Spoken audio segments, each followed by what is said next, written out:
Ladies and gentlemen, welcome back to the channel. It's time for an edition of Celtic Transfer Talk, which sadly has more to do with outgoings at the club than it has to do with incomings. It still remains very quiet on the transfer front when it comes to signing players, and Matt O'Riley is subject to a lot of conversation at the minute. Should we be getting ready to wave him off? Let's talk about that.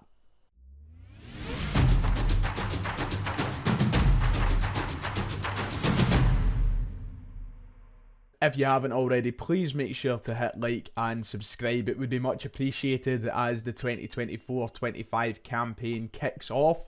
We're back to normal this week. We've got another game this weekend to talk about. So if you want to stay in the loop, you know what to do. Go down below, hit those buttons. It's absolutely free. And remember, the link for the giveaway is still in the description as well. So if you want to enter that ahead of the winner's announcement on the 25th of August, drop down below and enter that giveaway. So a fantastic start to the season for Celtic as they beat Kilmarnock 4-0 in the season opener at Celtic Park, which means the top of the table is looking nice for Celtic. They sit there inheriting the position they finished in last season, 2 points clear of Rangers already. I know some people are already celebrating that. It's football at the end of the day. But yeah, a really good start to the season. We looked good. And one of the main things that we got to enjoy on the opening game of the season was the fact that Matt O'Riley is still here. The fact that he started against Kilmarnock and he remains a Celtic player. If you asked me on the 25th of May, following the full-time whistle during the Scottish Cup final, I would have told you that was the last time we'd see Matt O'Riley in a Celtic shirt. I was pretty convinced that we witnessed him play for the club one last time, and come this first game of the season, match day 1, he would have been on to pastures new, that he would have no longer been a Celtic player. However, as the story goes, throughout the summer, bids have been rejected. He played for Celtic all through pre-season, hence the reason he played for Celtic against Kilmarnock at the weekend. He still currently is a Celtic player. But for how much longer? Because if the reports that emerged last night are to be believed, we could be waving Matt O'Riley goodbye very, very soon.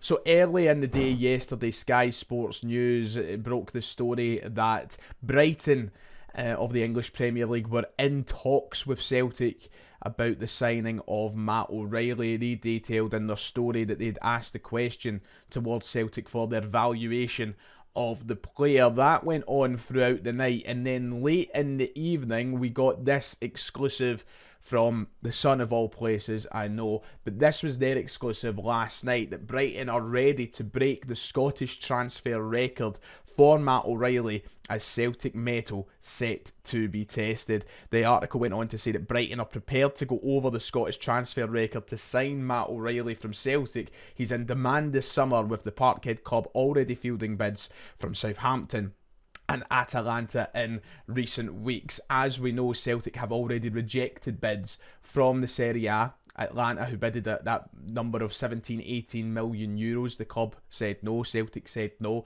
Southampton apparently came in with a bid, then suggested the chance of a swap deal. The club said no. However, if this exclusive is to be believed, Brighton might be ramping up this battle, pulling Southampton further into the battle and looking to break the Scottish transfer record. The exclusive goes on to say that they've slapped an offer in for the Danish international, and they want to win the battle for his signature. They are prepared to break that transfer record, which currently stays at £25 million. Brighton are aiming to bid an offer of over £25 million for the former Fulham and MK Dons man. Of course, this has piqued the interest of a lot of Southampton fans online, who now believe they should go back in with a competitive offer that challenges their rivals Brighton, of course, that South Coast derby.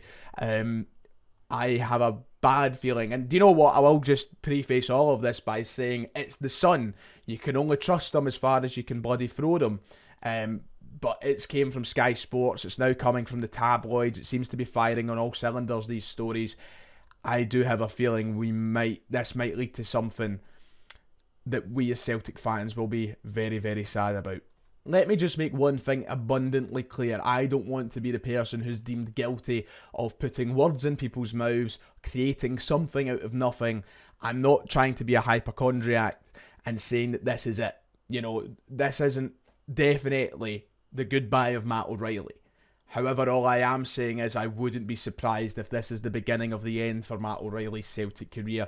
There is always a certain point in time with transfer stories and reports where you can see something feasible coming out, and I think this might be the beginning of it. Brighton are a team who attract that sort of player. Young, up and coming, high ceiling, plenty of potential sell-on value. And ultimately, as much as we hate to say it, and I hate saying it, it's an attractive place to go for young players nowadays. Listen, never in a million years do I believe any football player should be trading the opportunity to play for a club like Celtic to then go and play for a club like Brighton. I just think it's unbelievable that's the point that football's got to. But sadly, the stone cold reality of it is that that's the case in football now. These are the moves that take players to the next level. Players going to clubs like your Brightons. Players like Virgil van Dijk and Victor Wanyama going to your Southamptons to then propel them to the next level, to then get their moves to the top six, to your Man Uniteds, your Liverpools, your Chelseas. This is the structure now for players to get to the top. Sadly, Celtic is a stepping stone club. I would love to think that Matt O'Riley, somewhere deep down inside himself, is thinking, I want to give it another crack at the whip at Europe with Celtic. I want to give it one more year here. But if Brighton come in with an opportunity to double, maybe triple his wages, and it's money that the board can't knock back, then I think all the pieces might be falling in place for a deal to come together here. Now listen, Celtic are in a position where they do not need to sell Matt O'Riley. Celtic are in total control of the Matt O'Riley situation. He's on a contract until 2027 here. He signed that long-term extension last year, remember? So he's got those years on his contract that keeps Celtic in control. They also have a player who looks happy, who doesn't look like he's in a rush to leave.